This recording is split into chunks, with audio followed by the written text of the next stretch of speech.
There's been a lot of coverage of the Reform Party lately, but you might be wondering, who are they? Well, they're actually the Brexit Party. Their name was changed in 2018 by the then leader, our friend Nigel Farage. In 2021, Richard Tice took over leadership. He says the Tories have broken Britain, which is pretty ironic when it was their Brexit policy that contributed to the breakdown. The Reform Party is actually listed as a business at Companies House, and the financials don't look too impressive. The directors are Nigel Farage, Richard Tice, and a guy called Paul Oakden, who used to be the UKIP party chairman. The main donors aren't people you normally hear about. They're very rich, mainly living abroad, paying taxes abroad, privately educated, climate denying, extremely right wing, and with ties to the usual suspects: Boris Johnson, Jacob Rees-Mogg, Penny Mordaunt, Liz Truss, and more worryingly, Giorgia Meloni, the far-right Italian Prime Minister, and some right-wing American Republicans.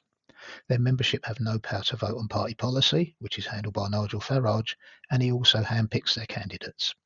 Their policies include reintroducing fracking and coal mining, also making MPs who switch parties subject to a recall petition.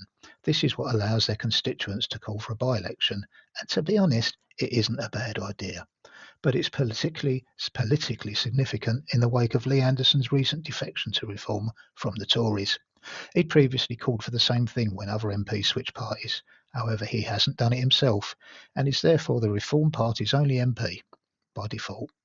The Reform Party fulfills a similar function to the Brexit Party. It promotes policies, particularly anti-immigration policies, that might appeal to Tory voters who are more right-leaning. This forces the weak Tory party to adopt those policies through fear of losing votes to Reform, and it gives Reform an unelected power. So why are we hearing so much about them when their only elected representative is, by default? Well, one reason is GB News, paid for by wealthy donors who mainly live and pay taxes abroad, and Talk TV, the soon-to-be deceased Murdoch-owned right-wing TV channel. The BBC also have to take some responsibility.